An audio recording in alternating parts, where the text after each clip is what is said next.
We're in Hoffman, North Carolina today at Gavilon Farms, home of Will Faudree. Will is a North Carolina resident. He is also a 3-day eventer, and he's going to take some time today to give us a little demo and explain just exactly what 3-day eventing is. So stay tuned, we'll be right back.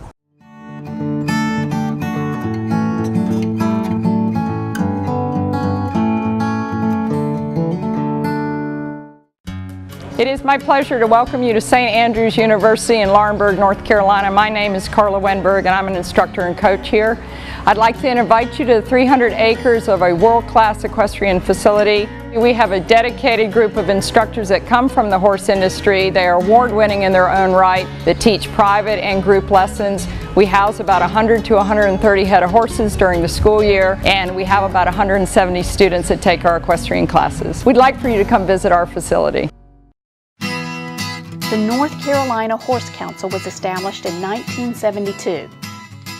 We are a nonprofit organization that puts every dollar received back into supporting and working for our members. We are a volunteer organization that is supported by people just like you, with passion and energy. Hi, I'm Sue Gray, Executive Director of the North Carolina Horse Council, and I'd like to share with you today a few reasons of why I would like you to join us. We are your voice.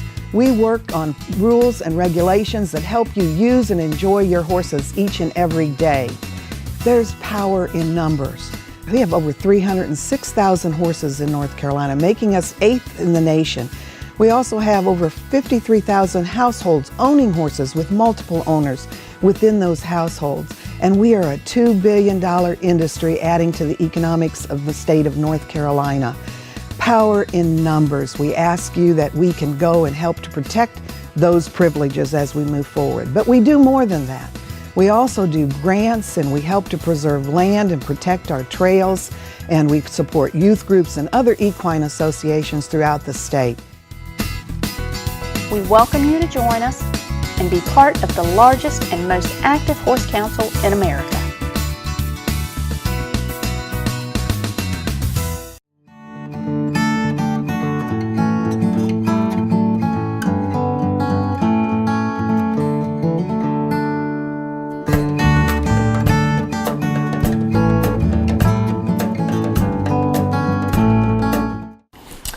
Alright, so this is the first phase of the 3-day eventing. The 3-day eventing is the triathlon of the equestrian sports, and we start with the dressage.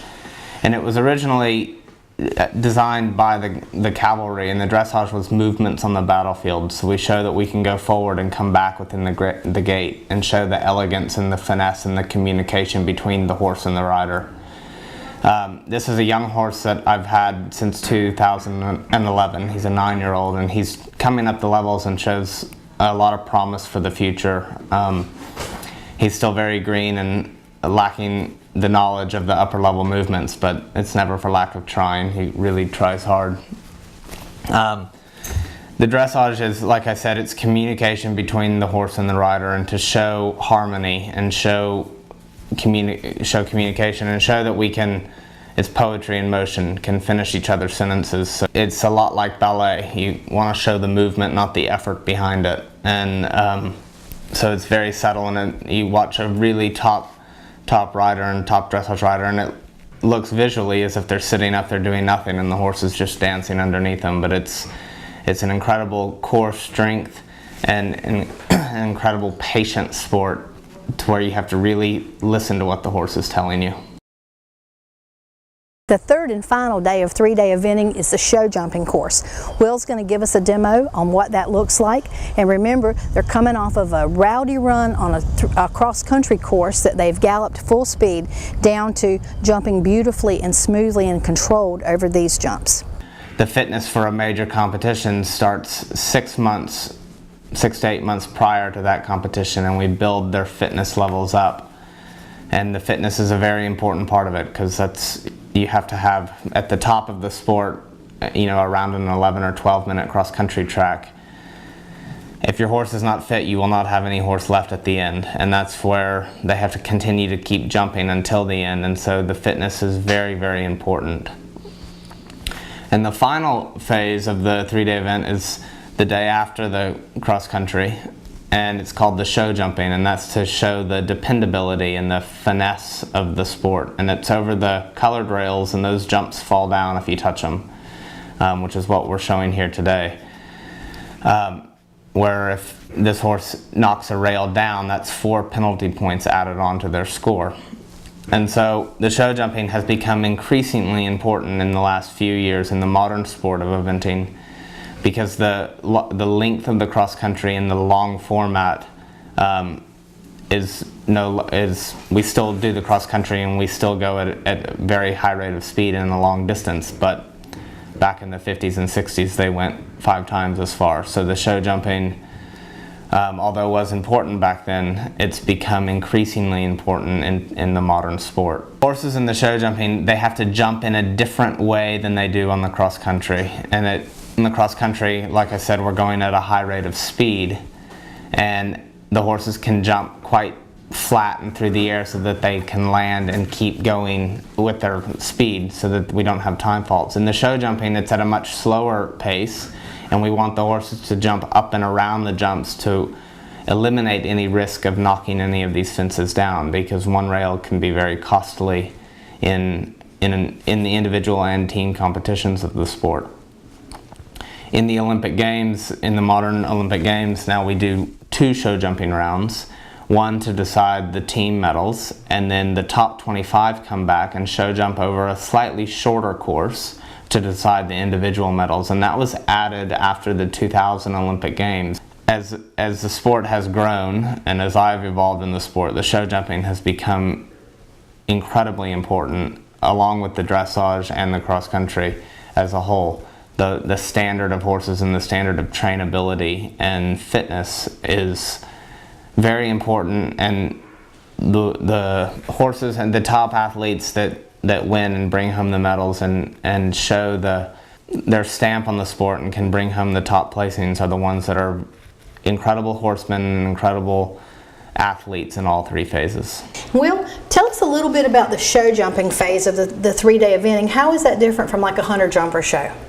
The show jumping phase in our sport, it's similar to the jumpers, so it's judged on faults that you have in time, whereas in the hunter world, that's judged on, there's a judge that actually judges, and it's their opinion of your round.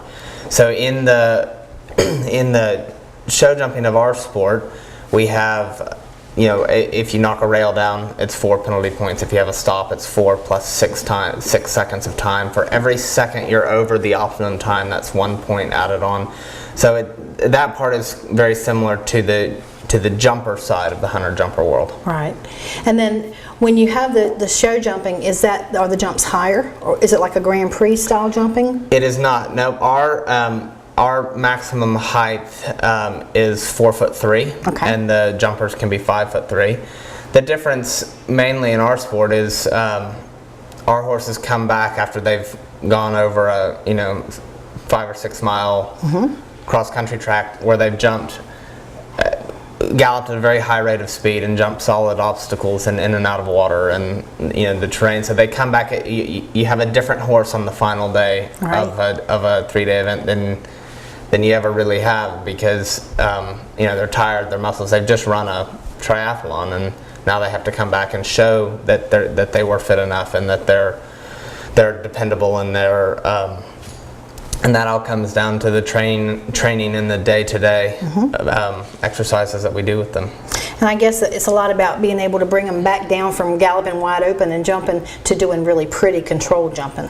Exactly, and that's the training of the sport. Is and one way I like to describe it is that when we train horses, we have a pendulum. So it's how the pendulum swings. Right. Can they go all the way to extension, and can they go all the way to collection? Right. And when I train my horses, does the pendulum swing evenly on both sides? Can I go here, but can I go there? And you have some horses that they can go all the way up there, but they may only come back to here. Right. So, and it's as a professional trainer, that's something that I try to recognize in the horses, and what area do I need to improve so that the pendulum can swing evenly both ways. When you're looking for a 3-day eventing prospect horse, what do you look for generally? If you walk down the barn aisleway and you look at all the different horses, there's not one really signature stamp of a horse I have. Their brain is really important to me. Do they have a trainable brain? Right. Do they try hard? Obviously, the thoroughbreds, I'm a huge advocate of the thoroughbreds, and with the sport, how the sport has changed in the last 10 years, and it's gone, you know, a lot of people have gone to the more warm blood type horses so that they get better marks in the dressage, but they have to be able to gallop. And so I look for a good brain, a really good gallop. I like, you know, good paces, 3 good paces, and a kind eye would be the biggest things I look for. A kind eye is always a nice Yeah, thing I think to that's have. in any horse sport. Definitely. And Gavilon Farms here, tell us about what you do here.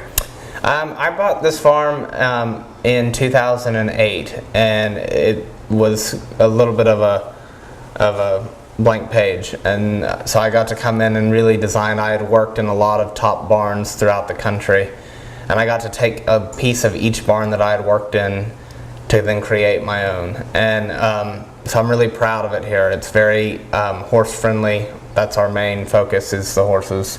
And so we've got 17 stalls and 16 paddocks, and we've got a great facility across the street that is owned by an LLC that is part of the training facility here that I manage over there. And so it's my goal with Gavilon Farm is to be one of the top training places in the world. I get a chance to go in a lot of barns around the country doing the magazine and the television show, and of all the places that I've been, your facility is the most workable, usable place I've ever seen. And I have many ideas that I'm stealing from my own place at home as soon as I can.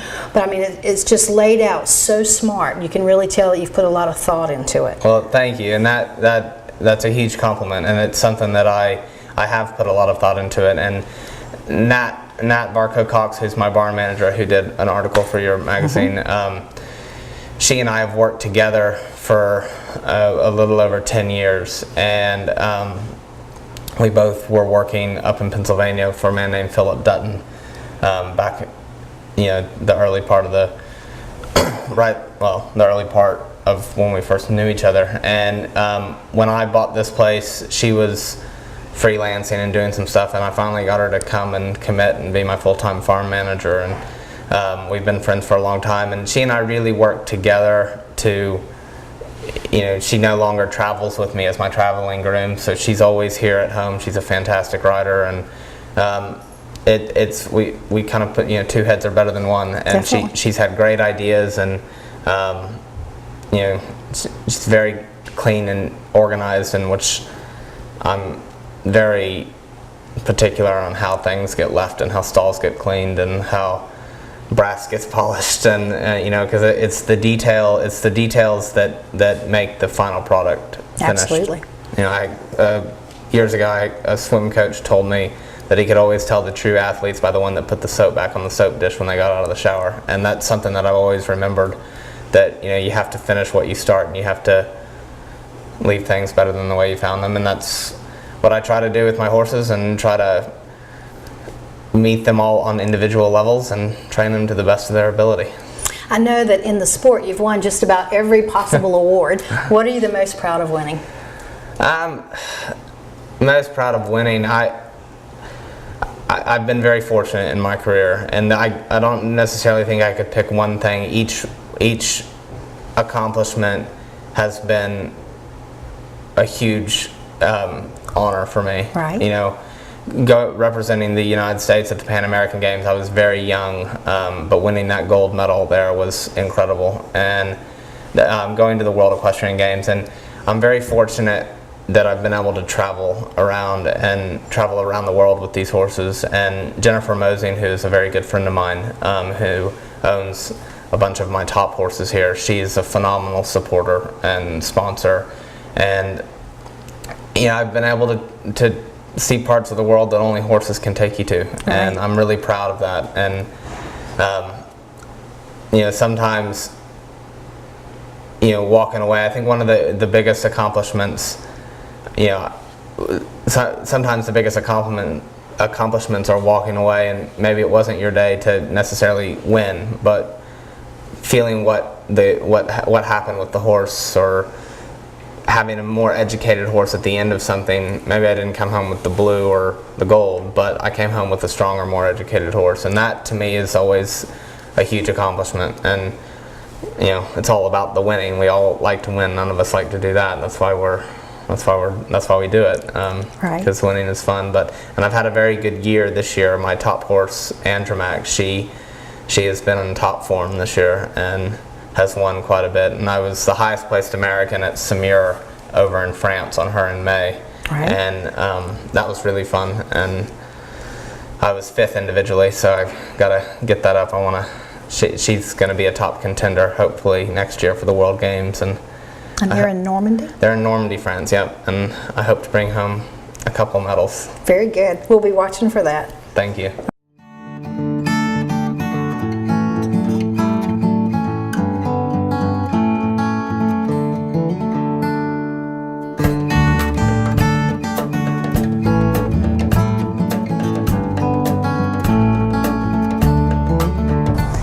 You've enjoyed spending this gorgeous day here at Gavilan Farms and learning all about 3-day eventing. I cannot imagine for myself being able to do that kind of a grueling competition.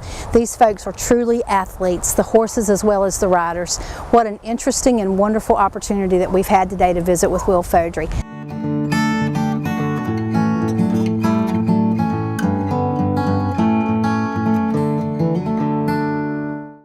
Miss Rodeo Virginia 2012, I had the opportunity to travel the country riding on many different horses and in many different saddles.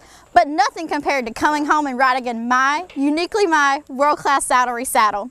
From its unique dog flower tooling to the custom stirrups made just for me, the saddle fits me and my horses perfectly. So whether I'm out running barrels or in a parade, the saddle is both durable and beautiful. It can get the job done and still look good while doing it. I look forward to riding in my world-class saddlery for many years to come.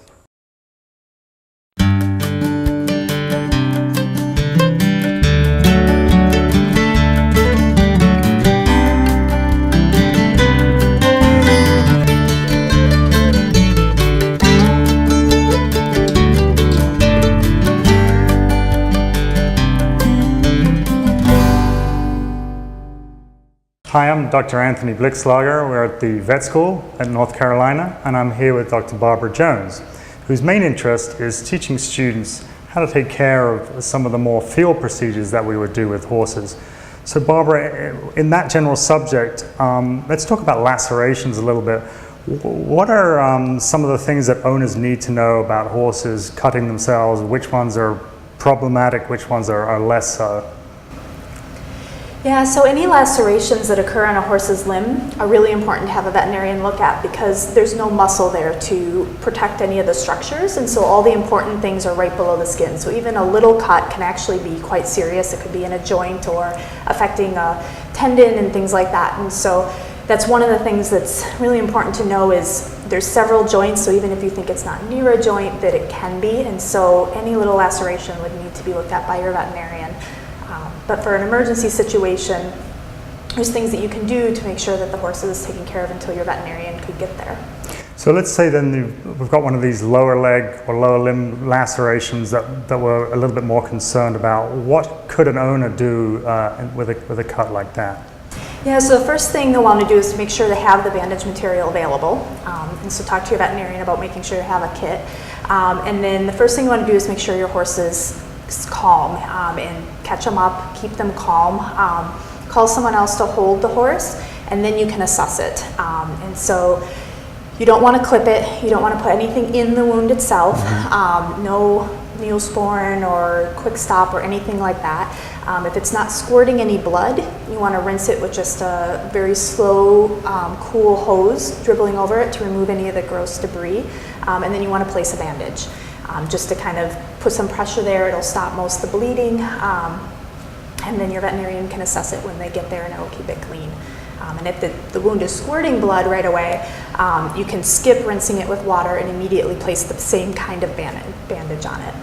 So it really sounds like it would be a good idea for owners to create their own emergency kit, and this would be a big part of that.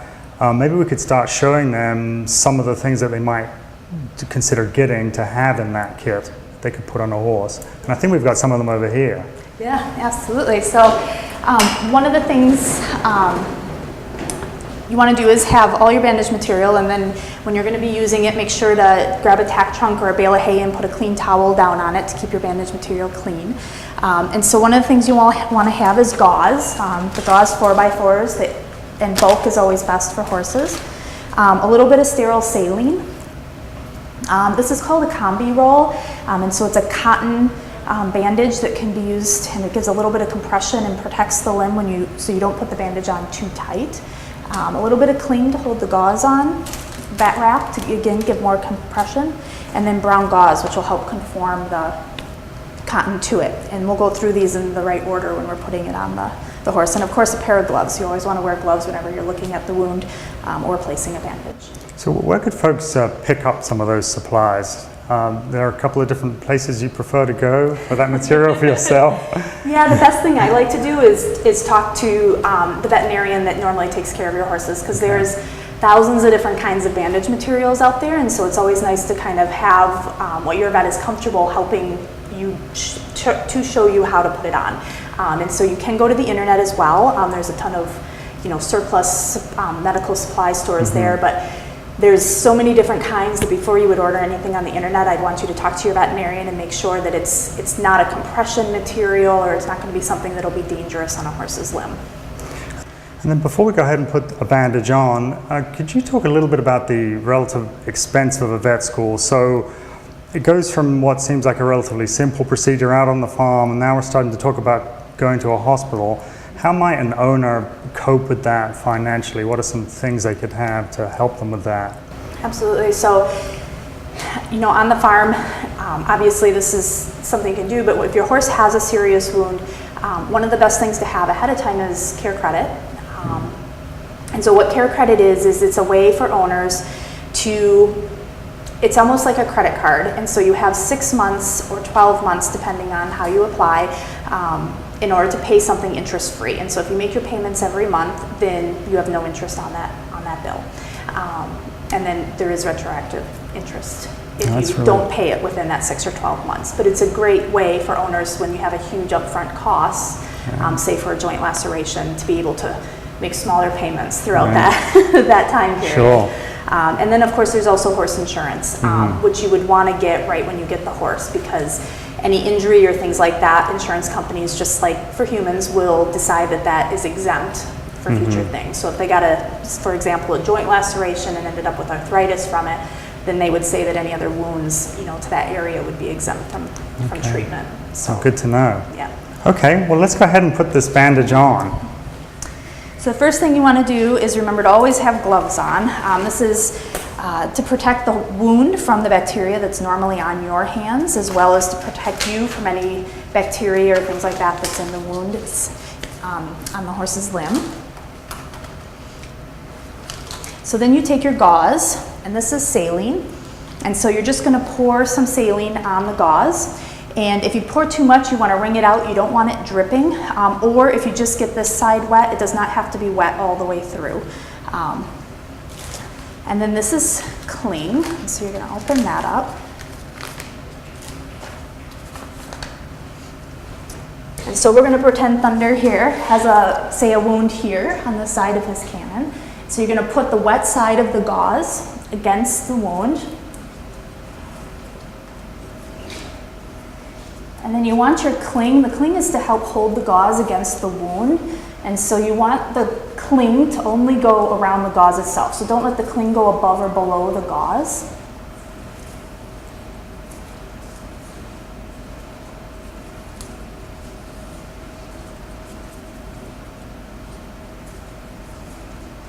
And with the cling, make sure that it's not going on too tight. This is something that you don't want to pull when you're placing it. You just want to place it so that the gauze stays in place underneath the bandage. And then you can tuck your little end just under one, just so you can get back up and grab the other parts of your bandage material. So next we're going to put on the cotton roll and then the brown gauze.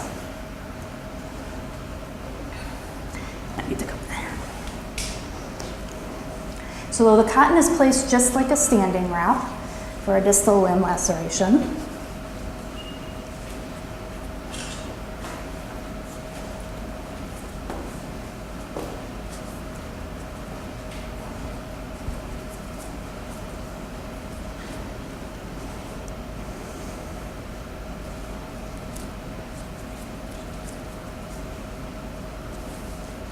You want to start about the middle of the bandage, and you hold the gauze and the cotton and you come across, and you don't want to pull it tight across the back of the limb, you only want to pull it tight across the front of the bandage, and then you go down first. And this you can pull tight. This is meant to smooth the cotton out around the limb and give some compression.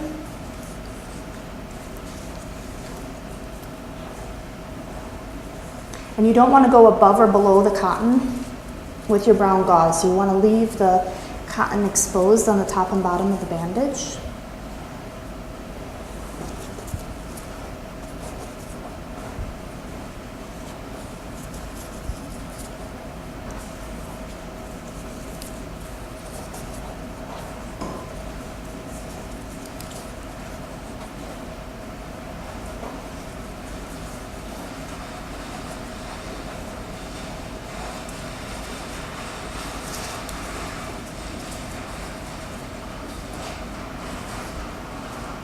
And so then the final layer will be the vet wrap. And again, you want to start at about the same spot as you did with your brown gauze. And the vet wrap can go on as tight as you can get it without breaking it, because all the cotton will protect the limb from having it be too tight.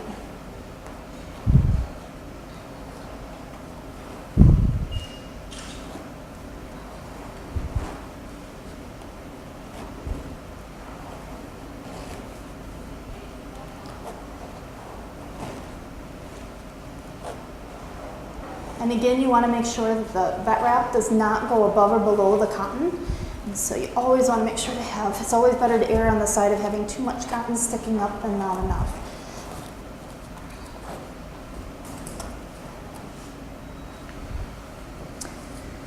And so that would be a finished bandage for just an emergency stabilization of a laceration. It would keep it clean, it would stop any gross hemorrhage or anything like that, and would stabilize any structures that were exposed until your veterinarian could get there to assess it.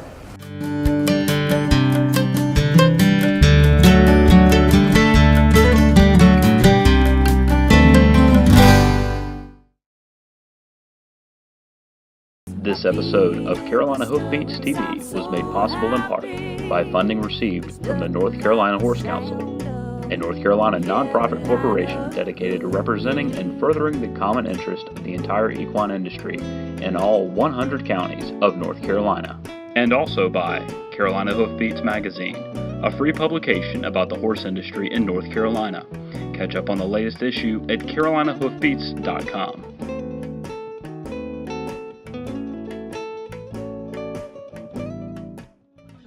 Sitting high in the saddle, nothing else matters. My feet in the stirrups, I'm so happy. There's nothing like the sound of Carolina Hoofbeats.